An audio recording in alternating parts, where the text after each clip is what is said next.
On the night of March the 12th, a massive fireball lit up the western Iraqi sky, as a U.S. Air Force KC-135 aerial refueling tanker, supplying the U.S.-Israel coalition forces, crashed to the ground. The exact number of people on board and the cause of the crash remain shrouded in conflicting accounts, leaving the entire incident steeped in unresolved questions. As this tanker plummeted toward the desert trailing flames, another identical aircraft, severely damaged, struggled toward Israel's Ben Gurion airport. Its vertical stabilizer was missing a large section at the top, as if torn off by immense force. The aircraft, registered as 63-8017, transmitted a distress signal before making a shaky but safe landing. Its companion, however, was not so fortunate, exploding violently upon impact. U.S. Central Command swiftly issued a statement confirming the loss of the KC-135. The statement noted the incident occurred during a military operation named Operation Epic Fury, within coalition-controlled airspace, involving two military aircraft. One crashed in western Iraq while the other landed safely. Central Command specifically emphasized the crash was not caused by enemy fire or friendly fire. This swift and unequivocal characterization appears unusual, given the current stalemate in the conflict. While the U.S. military attempted to attribute the incident to technical failure or operational error, a starkly different narrative emerged from another source. Iran's Armed Forces Central Command, Hatem Anbiya, directly released information to the public, presenting a completely contradictory version. According to the Iranian account, the U.S. tanker aircraft was shot down by a missile fired by resistance groups in western Iraq which struck its target with precision. They emphasized the grim outcome: all crew members aboard perished. Iran's parliament speaker shared the news on social media, directly questioning why the U.S. president would waste the lives of American youth in a Middle Eastern war. Soon after, the Iran-backed Islamic Resistance in Iraq claimed responsibility for the attack in a statement. The group later issued a second statement, asserting they had also targeted a second U.S. KC-135 tanker within the past 24 hours, forcing it to make an emergency landing. Iran also specified the missile type used: the domestically produced Shahed 358 air defense missile, designed to target low-altitude, slow-moving objects. This small, maneuverable weapon system is particularly suited for hunting large, less agile aircraft like tankers. What remains perplexing is this: if the aircraft was indeed shot down by a missile, why does the other KC-135 that landed safely in Israel also show damage to its tail section? This physical evidence stands as the most unexplained detail in the entire incident. The Iraqi Islamic Resistance's account aligns precisely with the U.S. military's admission that one aircraft crashed while the other landed. Several mutually contradictory accounts now lie on the table. The U.S. military denies the aircraft was shot down, while Iran and Iraqi militia groups insist it was brought down by missiles. Regarding the crash cause, U.S. media cited Air Force officials stating investigators suspect mid-air collision. This theory explains the vertical stabilizer damage on the other aircraft. Two identical tankers flying at night could have collided if distance wasn't properly maintained. Aviation history records numerous such incidents.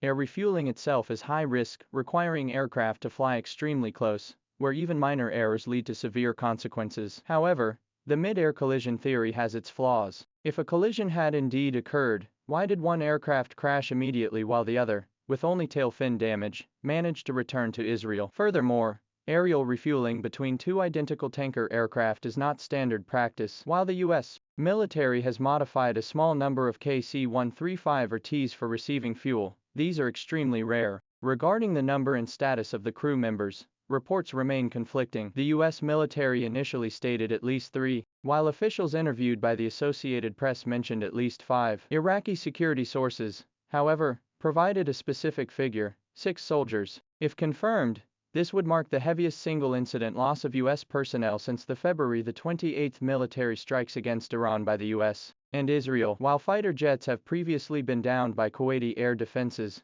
those pilots successfully ejected. Over the past 10 days of combat, the previously reported U.S. military fatalities stood at 7. If all 6 personnel are confirmed dead this time, it would undoubtedly deal a heavy blow to U.S. forces. Rescue operations are currently underway deep in the western Iraqi desert, an area dominated by vast stretches of barren terrain that significantly complicates search and rescue efforts. The U.S. military has deployed search and rescue aircraft to the site. However, given the explosion and intense fire following the crash, coupled with the fact that KC-135 tankers are not equipped with ejection seats like fighter jets, the chances of the crew surviving are extremely slim. Another detail warrants attention. U.S. Central Command swiftly issued a statement ruling out enemy fire, or friendly fire as the cause. This speed is unusual. Logically, accident investigations require time. The wreckage hasn't been located, and the black boxes haven't been recovered. How could they be so certain it was an accident rather than an attack? Some analysts suggest this is a matter of saving face. Admitting it was shot down would imply a breach in U.S. air superiority over western Iraq, and acknowledge that Iran-backed forces possess the capability to threaten critical U.S. support aircraft. This would undermine the U.S. military's deterrent image and carry significant political sensitivity. Broadening the perspective,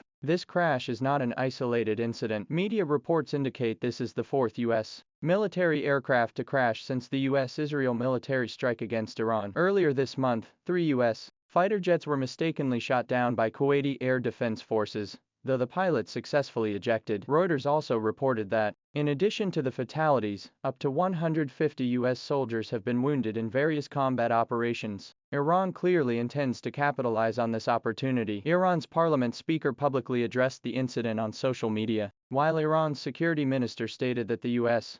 would regret launching this war. These statements serve not only as propaganda but also as signals to the entire region. Iran's retaliation is not isolated. It has allies, capabilities, and means to make the U.S. military pay a price. The KC-135 that made a safe landing in Israel sits at the airport with a large chunk missing from its vertical stabilizer. This image will undoubtedly become crucial evidence in the subsequent investigation. Investigators will meticulously examine the fracture to determine whether it resulted from impact or penetration by explosive fragments. If caused by missile shrapnel, the fracture would show distinct burn marks. If from a collision with another aircraft, traces of the other aircraft's paint or structural material should be recoverable. A Democratic congressman stated in an interview that it's too early to determine the true cause of the accident. While expressing hope for the crew's safety, he also remarked, "This is the price a nation must pay for waging war." Currently, the crash site remains deep in the desert, with search teams continuing to locate debris and potential survivors. Another damaged tanker aircraft is parked in Israel. With conflicting accounts from various parties, the truth may require further investigation. Yet, in this moment of information chaos, whether the cause is technical failure, operational error, or actual missile strike, each possibility implies deeper questions and more complex implications for the situation. For the families of the 6 crew members, every minute of waiting is agony. They may desperately hope this was merely an accident, for if it was shot down, it means their loved ones died by enemy fire in a war that has raged for over 10 days, far from home, and no one knows when this war will end.